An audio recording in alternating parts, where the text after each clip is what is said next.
Assalamualaikum warahmatullahi wabarakatuh. Saya Muhammad Hafiz Farabi, NPM 2421020027. Saya di sini ingin melanjutkan presentasi mata kuliah filsafat ilmu materi epistemologi.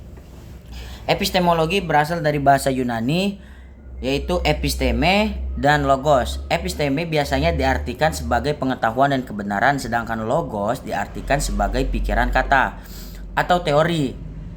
Secara etimologi, epistemologi dapat diartikan sebagai teori pengetahuan yang benar dan lazimnya hanya disebut teori pengetahuan yang dalam bahasa Inggrisnya menjadi theory of knowledge.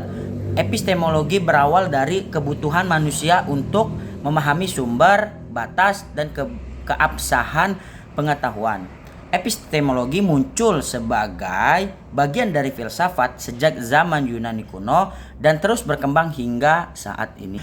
Epistemologi adalah cabang filsafat yang berkaitan dengan hakikat atau teori pengetahuan.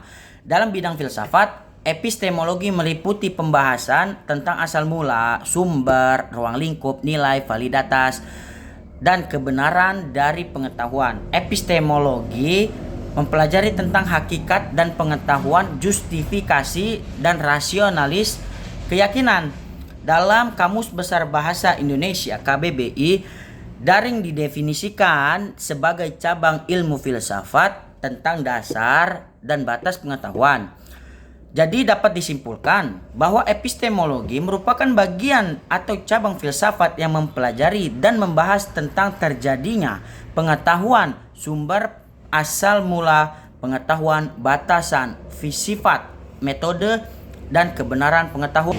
Di era modern ini, epistemologi berkembang dengan munculnya berbagai teori tentang bagaimana pengetahuan diperoleh dan diuji. Karl Popper mengembangkan konsep falsifikasi yang menyatakan bahwa teori ilmiah harus bisa diuji dan dibantah. Tom Kuhn memperkenalkan konsep paradigma ilmiah yang menjelaskan bagaimana ilmu pengetahuan menjadi berubah melalui revolusi ilmiah. Filsafat filsafat analitik dan fenomenologi mengkaji berbagai bahasa, kesadaran, dan pengalaman membentuk pengetahuan manusia.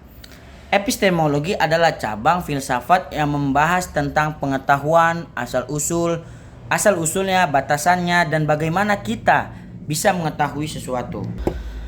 Sumber-sumber epistemologi. Sumber-sumber epistemologi, dasar atau cara yang digunakan untuk memperoleh pengetahuan secara umum.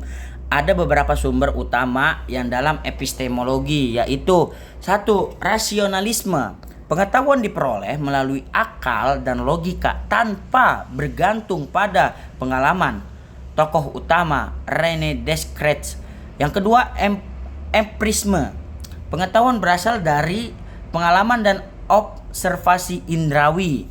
Tokoh utama yaitu John Locke, David Hume. Yang ketiga itu otoritas. Pengetahuan didapat dari sumber yang dianggap memiliki otoritas seperti buku, guru, atau instruksi akademik. Terus yang keempat, intuisi. Pengetahuan diperoleh secara langsung tanpa proses rasional atau pengalaman empirisi. Seringkali muncul secara spontan. Terus yang kelima, wahyu. Dalam konteks keagamaan, pengetahuan diperoleh melalui wahyu dari Tuhan, seperti kitab suci atau pengalaman spiritual. Terus yang keenam, paradigma, pragmatisme. Pengetahuan dianggap benar jika bermanfaat atau dapat diterapkan dalam kehidupan nyata. Tokoh utama yaitu William James, John Dewey. Terus yang terakhir yaitu fenomenologi, yaitu pengetahuan yang diperoleh dengan memahami pengalaman subjektif individu terhadap suatu fenomena. Tokoh utamanya yaitu Edmund Husserl. Dari sumber-sumber ini banyak filsuf mencoba menggabungkan beberapa pendekatan untuk mendapatkan pemahaman yang lebih luas tentang bagaimana manusia mengetahui sesuatu. Yaitu selanjutnya epistemologi Islam. Epistemologi Islam adalah cabang filsafat Islam yang membahas tentang sumber, metode, dan validitas pengetahuan dalam Islam. Epistemologi Islam tidak hanya mencakup pendekatan rasional dan empiris, tetapi juga memasukkan unsur spiritual dan wahyu sebagai sumber utama kebenaran. Sumber-sumber mempelajari tentang pengetahuan dalam epistemologi Islam. Cabang filsafat yang mempelajari sumber pengetahuan epistemologi Islam memperolehnya dalam Islam. Epistemologi Islam juga dapat diartikan sebagai pandangan hidup yang mencakup kehidupan di dunia dan di akhirat. Contohnya yaitu epistemologi Islam menganggap wahyu sebagai sumber pengetahuan dan inspirasi. Terus selanjutnya epistemologi Islam menggunakan Al-Quran dan hadis sebagai sumber ilmu. Dan terus selanjutnya itu epistemologi Islam juga menggunakan akal, hati, dan indera sumber pengetahuan ilmu. Selanjutnya epistemologi Islam memiliki 3 kecenderungan, yaitu epistemologi, yaitu bayani, burhani, dan irfani. Terus selanjutnya yang terakhir yaitu epistemologi Islam dapat digunakan sebagai metode penelitian. Terus selanjutnya yaitu epistemologi. Kesimpulannya, epistemologi adalah cabang dari filsafat yang berkaitan dengan hakikat atau teori pengetahuan. Dalam bidang filsafat, epistemologi meliputi pembahasan tentang asal mula, sumber, ruang lingkup, nilai, validitas, dan kebenaran pengetahuan. Epistemologi mencari tentang hakikat dan pengetahuan, justifikasi, dan rasionalitas keyakinan.